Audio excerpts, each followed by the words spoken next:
Arratsaldean ikusle zer modu zongi etorri bertzegun batez, bertan berrian albistegira. Gaur iraiak 12 ditu, asteartea da, asteragoa, egunak utzizkigun titularrekin.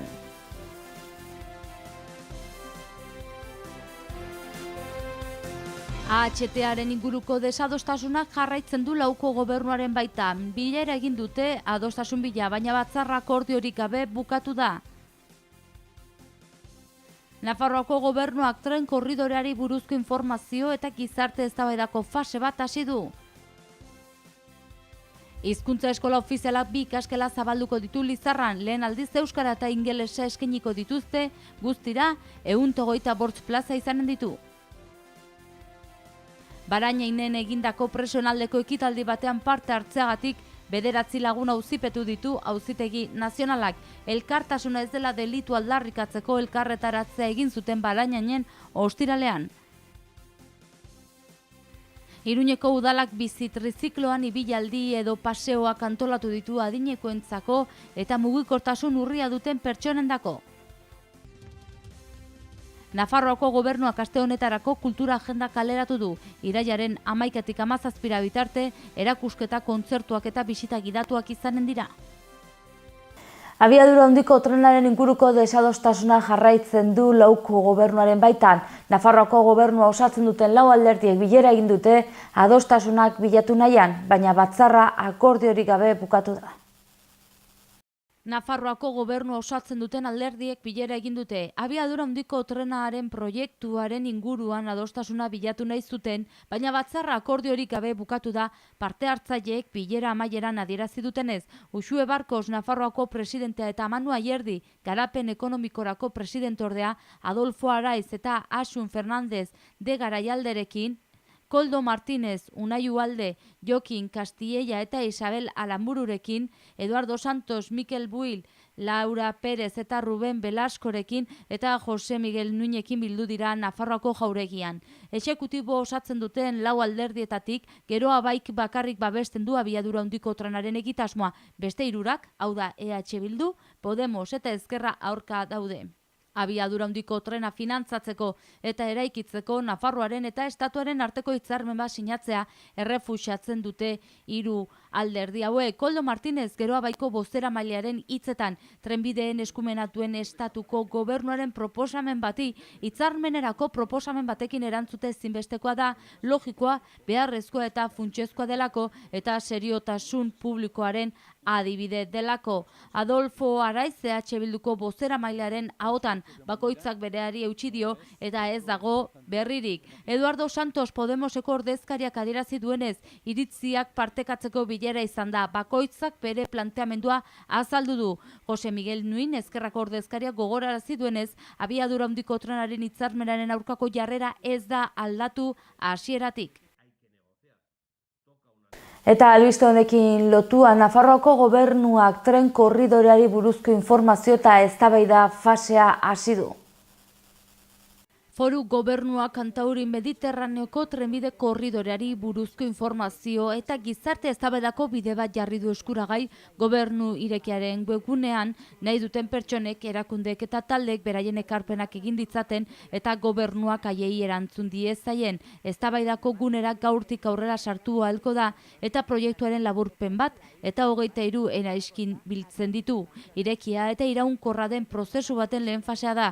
Nafarroako gobernuak trenbide korridorearen proiektua garatzen den bitartean gertatzen diren aurrerapenen berri emango die herritarrei.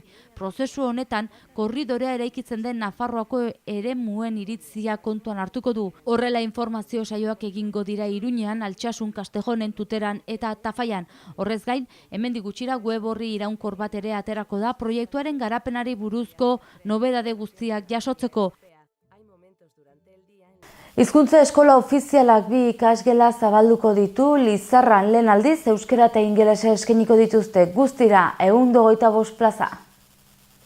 2 ikasgela berri izanen ditu aurten hizkuntza eskola ofizialak Nafarroak, eta ez da Iruñean izanen ez da Tuteran ere, Lizarran baizik. Aspaldiko eskaera izan da Nafarroako erdialdean hizkuntzak ikasteko aukera eskaintzarena, eta aurten euskara eta ingelesa ikasten ahalko dute herritarrek, baita Lizarran ere, guztira 125 plaza izanen dira. Tierra Estella BHI zentroan jarriko dituzte hizkuntza eskolako ikasgelak eta urrian ekinen diote ibilbide berriari. Euskara ikasteko guztira 50 plaza izanen dira 2 mailatan banatuak, B2 eta C1. Ingelesaren kasuan berriz 75 plaza izanen dira eta 3 mailetan banatuko dira. Oinarrizkoa, erdi maila eta C1. Lizarran berrikuntza izanen da hizkuntza eskola ofizialak aukera eskainiko duela hizkuntzak ikasteko eta Tuteran eta Iruñan ere ohi bezala ariko dira. Aurten gainera Iruñekoak urte urrein berezia ospatuko du, 40 urte beteko ditu lehen aldiz ateak zabaldu zituela. Aurten hortaz, euskara ikasteko aukera eskaintzaz gainera eta atzerriko 4 hizkuntza, ingelesa, alemaniera, italiera eta frantsesa, japoniera, txinera eta gaztelania ere eskainiko du Iruñeko eta Tuterako egoitzatan. 40 urteak ospatzeko ekitaldi bereziak ere izanen dira ikasturte honetan. 40 urteotan 272.000 ikasle pasa dira hizkuntza eskola ofizialetik eta ikasturte honetan ere asko izanen dira ikasleak. Hori bai, oraindik bada aukera izena emateko irailaren 17 arte. Bertze kontu batekin jarraituko dugu aurrera, Barañainen presionaldeko ekitaldi batean parte hartzeagatik 9 lagun auzipetu ditu Auzitegi Nazionalak. Elkartasuna ez dela delitu aldarrikatzeko elkarretaratzea egin zuten Barañainen pasaden ostiralean. Barañainen egindako presionaldeko ekitaldi batean parte hartzeagatik 9 lagun auzipetu ditu Auzitegi Nazionalak. Elkartasuna delitu ez dela aldarrikatzeko elkarretaratzea egin zuten pasaden ostiralean. Ostiralerako gainera manifestazioa antolatu dute Barañain herrian bertan. Iruñako udalak bertzalde bizi trizikloan paseo ibilaldiak antolatu ditu, mugikortasun urria duten pertsonendako eta adinendako, hori dena mugikortasunaren hilabetearen barruan egin dute. Iruñako udalak bizikleta adin guztientza programa jarri du martxan. Haizea hilean sentitzeko eskubidea programaren aurkezpena antolatu du aste honetan zehar mugikortasunaren hilabetean barruan eta Cycling Without Age erakundearekin batera. Duela zenbait urte Danimarkan sortu zen ekimen hau, zeinak oinarria baitu voluntarioek adinekoak naiz mugikortasun urriko pertsonak haiei egokitutako bizi trizikloetan batetik bestera paseoan eramatea. Programaren aurkezpenaren helburua bikoitza da, batetik programan parte hartu nahi duten voluntarioak bilatzen dira eta adinekoekin voluntario gisa aritzeko ekintzetan parte hartzeko bokazioa dutenak eta bestetik gonbitea luzatzea esperientzia aurretaz gozatzeko gogoak dituztenei izena eman dezaten. Interesdunek adineko zein mugikortasun urriko pertsonek norbere izenean edo eguneko zentroek zein elkartek izena eman dezakete mobilidadabildoapamplona.es elbidera idatzita. Momentu 12 lagunek agertu dute interesa voluntario gisa parte hartzeko eta horren irunguruko prestakuntza jasoko dute. Hala ere, oraindik izena eman daiteke zeregin horretarako mobilidadabildoapamplona.es elbide elektronikora idatzita. Izena ematen duten guztiek lehen pasealdia egin baino lehen prestakuntza teoriko praktikoa jasoko dute erabiliko dituzten bizi trizikloak idatzeko. Bizikletan trebetasunez eta bizitasunez ibiltza baino ez da eskatzen.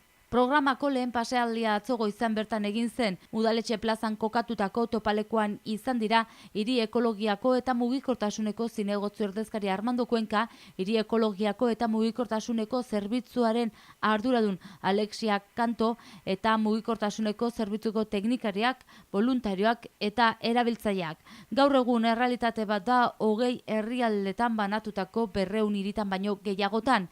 Programa honi buruzko informazio gehiago nahi dutenek Gazteluko plazan paratutako argibidegunera jo dezakete ostiraletik igandera bitarte. Aste honetan Zabalgunea eta Arrotxapea izango dira pasealdien abiapuntu. Gaztelu Gibeletik, Arazuri doktorearen pasealekutik, Anelier pasealekutik eta ingurumen hezkuntzako museotik igaroko dira ibilbideak. Eta albisteekin bukatzeko Nafarroako gobernuak bere kultura agenda kaleratu du, tartean erakusketak, bisita gidatuak eta kontzertuak. Zinema, ikastaroak eta tailerrak, erakusketak, musika aurrentzako aisia eta bisita gidatuak antolatu ditu Nafarroako gobernuak.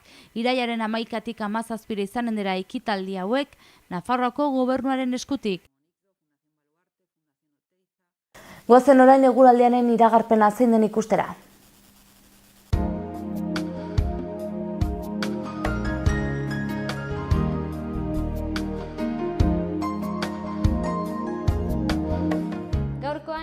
2012 zerua hodei gutxirekin egongo da orokorrean Nafarroa osoan. Norabide aldakorreko haize ahula ibiliko da eta maximak zertxobait igoko dira. Iruin aldean tarte hodeitsuak izango dira. Egunaren azkenengo orduetan hodei gehiago garatuko dira eta ipar osagaiko haizea ibiliko da, 22 eta 12 gradu arteko balioa utziz. Baztanen giro hodeitsua. Mendebalderantz egingo duen haize ahul bizia ibiliko da eta 17 graduko maximak eta 12 graduko minimak emango dira. Bihar Iruñe aldean hodeiak nagusi. Goizean euri txikia egiteko posibilitateak daude eta mendebalderantz joko duen haize ahul bizia ibiliko da. Temperaturari dagokionez berdintsu mantenduko da. Baztanen bihar hodeiak eta euria, batez ere goizean. Mendebal osagaiko haize ahula ibiliko da, tarte biziekin eta temperaturan ez da aldaketa nabarmenik izango. Iraiak 12 gaur asteartea goazen eguneko albisten errepasoa egitera titularrekin.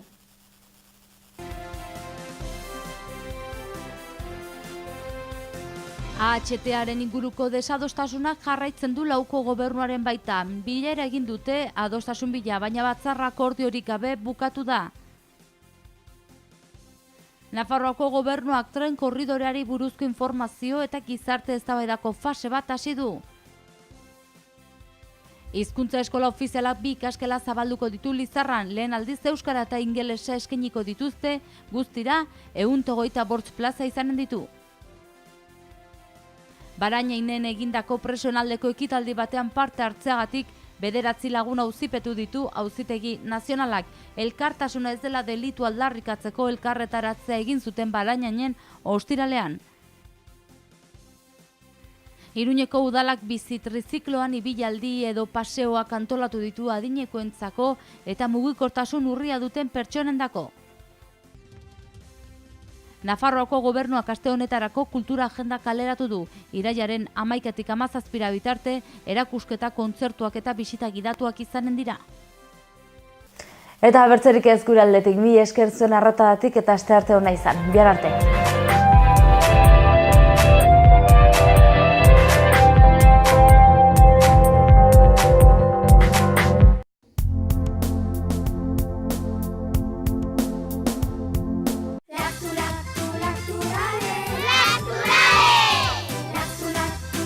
Laktu jogurta, astindu eta edan.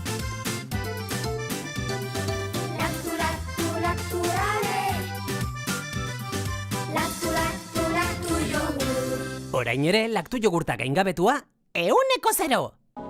Gorritxon atsedenerako sistema hoberenak eta loaldi egoki batendako beharrezkoak diren produktuak aurkituko dituzu. 40 urte daramatzagu punta-puntako materialak eta marka hoberenak bezeroaren eskura jartzen. Deskansatzeko sistemetan aditua gara, sofak, koltsoiak, somierrak. Hurbildu eta eskuzabali jasoko zaitugu. Iruña, Gorritxo. Erratzun kanpin baztan oporretan deskansatzeko eta ongi pasatzeko 4 izarretako kanpina. Ingurune zoragarrian eta lasaian. Hondarribi eta Donibane Loitzuneko hondartzetatik 3 ordu laurden eskasera, baztan kanpina. 100 metro kuadroko 150 partzel esiak eta itzalarekin, argindarra eta uraz hornitutakoak. Heldu eta umentzako 2 igerileku, jolastoki, ostatu, jatetxe, supermerkatu, padel pista, squash, petaka eta pinpon. Mediku zerbitzu 150 metrotara erratzu herrian bertan. Erratzun baztango bihotzean baztan kanpina. Gipuzkoako Tolosaldean, Leaburu herrian, inguru aldapatsu bezain politean kokatua dago Mahala baserria. Bertan ekoiztu eta elaboratzen dira hainbat esneki eta txerriki, hasi gazta eta jogurretatik eta txorizo eta urdaiazpiko onduetaraino. Baserritik bezeroaren ganaino zuzenean iristen dira produktuak, modu naturalean eginak dira. Beraz, benetan, produktu osasuntsuak konsumitzeko aukera ematen du Mahalak, eta goxo-goxoa gainera. Jan Baserritik. Gure lurreko larre gozotik, nator zuzenean. Zuretzat esneki bihurturik modu naturalenean. Agur.